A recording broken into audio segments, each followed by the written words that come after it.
sejahtera dan salam hormat. Selamat datang ke sesi temu bual pertandingan pada hari ini. Mari kita bersama-sama mendengar perkongsian daripada para tentang pengalaman, cabaran dan persaraan mereka sepanjang pertandingan ini.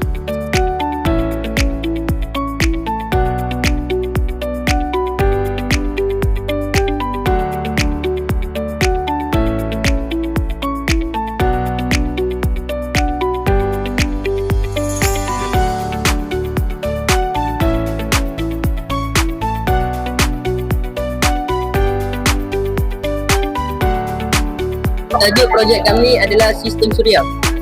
Mengapakah anda memilih projek ini? Kerana projek ini sangatlah menarik. Apakah objektif projek anda? Objektif kami ingin menerangkan 3 teori yang berada dalam projek ini. Apakah masalah yang ingin diselesaikan? Masalah yang ingin diselesaikan adalah menerangkan bagaimana teori ini terjadi. Okay, thank you.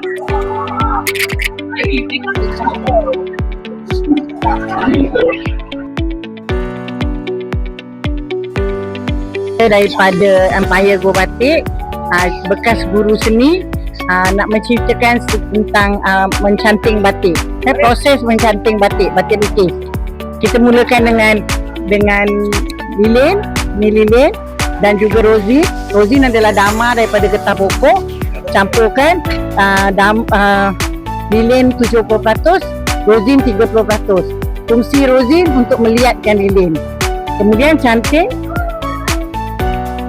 Ni kita canting, ambil daripada dia panas terus ke sini canting. Sebelum tu kita lakar dulu macam ni. Kalau nak lakar lah. Okey. Kemudian canting dan warnakan. Warna, ini warnanya. Ini warna Renaissance daripada Jerman.